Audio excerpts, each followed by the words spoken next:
What's going on, guys? John here with Jack for another episode of Talking Ball. Remember, our 50 videos in 50 days challenge is ongoing, so subscribe so that you can get our great sports content delivered to you daily. Now, we are talking about a huge deal going down in the NBA just a couple days ago. Free agency starting. Al Horford on the move, signing a max deal. Jack, where did he go? Right, he went to the Boston Celtics, and I could not be more happy as a Celtics fan. I think this takes all the pressure off of Danny Ainge's pursuit of acquiring a star-level player, because I think at this point, I don't think they need to force anything. I don't think they need to force a Jimmy Butler trade, a DeMarcus Cousins trade, a Kevin Love trade. DeMarcus Cousins trade. Right. And so I think this puts them in a position of leverage once again. And I think they had lost that in the draft. I think if you listen to their comments from their owner, when he said that the trade offers are basically crap that they were getting. I think this gives the Celtics, he's the center that they've missed since Brad Stevens has got there. And now they have that guy in the middle who can solidify the team, really. And I think this puts them in a separate tier, really, of Eastern Conference contenders. I think now they're kind of in a tier by themselves. It'll be interesting maybe if like the Pacers could jump up with them. Miami Heat. The Miami team, exactly. Or maybe even the Pistons improve and jump up with them. Or maybe even, the Raptors. But I think for now, at the very least, it's Cleveland, the Celtics, and then that next group of Eastern Conference teams after this signing. I think they have so much depth on that team now, and they have a quality, starting five now with Isaiah Thomas and Avery Bradley, Jay Crowder, Kelly Olynyk, and now obviously Horford, that puts them in position to really contend now with the Cavs. I don't think they can beat the Cavs yet, but now they have such a well-developed roster that if they can add another player down the road, that this is a team that can really definitely challenge the Cavs and take LeBron out from his perch at the top of the East for the past 6 years. Yeah, definitely. And the most intriguing thing is you look at the depth on this team still. That's the important thing to me, is that they didn't have to trade any of their young pieces. Right. They can keep everyone. Marcus Smart, also Jared Sullinger, Right. Amir Johnson. Sullinger's actually a restricted free agent. Right. But does it look like he's coming back, you think? I would say, honestly, that it's looking like he's out the door. Okay. I would say that, with this signing especially, and with the market the way it is, he's going to get a big deal He's somewhere going to get else. some money somewhere else.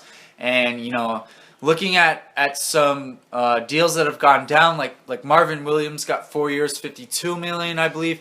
And I could see Sullinger getting around 50 to 60 mil from somebody. And therefore, I don't think he will come back to the Celtics. But it is important, as you said, they didn't have to give up any of their depth. And while Sullinger may be leaving, and Tyler Zeller is also a restricted free agent, and he could leave, they still have Amir Johnson and Jonas Jerebko on non-guaranteed deals that they can guarantee now between now and July 7th. And those two guys are quality and only at $12 and $5 million. And in this market, those are quality deals, especially Jerebko at $5 million. Crowder's on a long-term deal at around $6 million a season, which is an absolute steal. Yes. Yeah, still got 4 more years on that.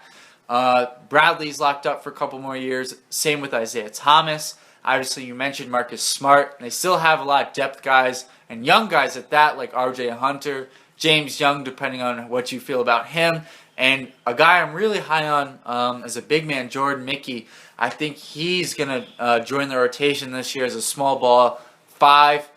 He can shoot it a little bit, not a great shooter, but defensively he's very good. And as a rebounder, he's also very talented. But obviously, the point of this video is all about Al Horford and what he brings to the team.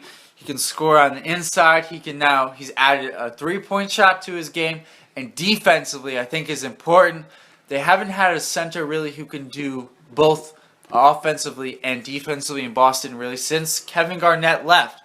And, Al Horford, while he may not have the size of a traditional center, in today's NBA, his size is perfectly acceptable. And his versatility is ever more important, really. Yeah, and I think one thing that's really overlooked in this signing is not only does it make Boston so much better, it cripples the Atlanta Hawks.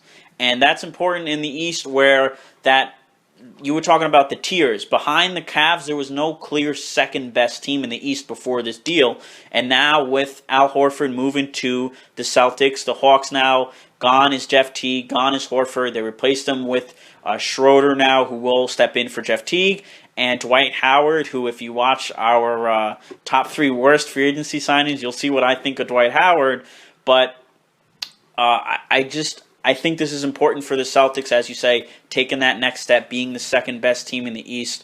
And also, Horford, he wanted to play for a team. He didn't want to play with Howard, and he wanted to play for a team with a better fan base. And the Celtics have one of the best fan bases around in the entire NBA. Right, and I think it's also important that Horford, is transitioning in terms of his offensive role.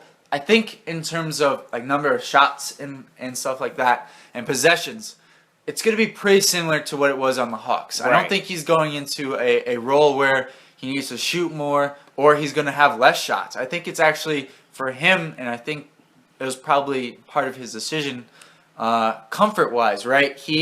He's coming into a situation where he's going to be asked to do a lot of the same things. Right, but for a better team. For a better team, for a better coach, arguably, and a system in which that he is, a cog, like a vital cog. This is the guy who they've been waiting for, Right. To come in and fill that center position. They finally have that piece, and I think that for Celtics fans, you have to be ecstatic. And I think that, for a team whose draft maybe didn't go as well as fans had hoped for, this is really a redeeming signing for them.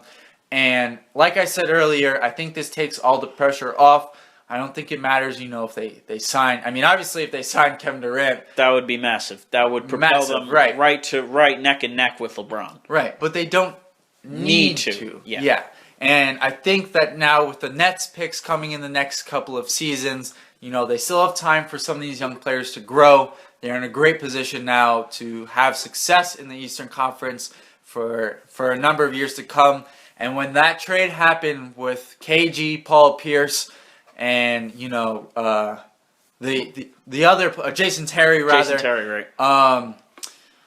This is the position where Danny Ainge hoped he'd be in a couple of seasons, and he's there. He's fully there. He's got a chest full of assets. He's got now a few good to star level players in Isaiah Thomas and now Al Horford. And I don't think they're outstanding great players. I don't want to oversell them, but you get enough of guys like this, and all of a sudden, you're at least a 50-win team now, I would say. Yeah, definitely. And they're going to be competing. And as we saw last season, things can happen in the playoffs that are unexpected. I mean, the Clippers lost due to freak injuries, then 2 back-to-back 3-1 deficits that were come from behind and won. Yeah.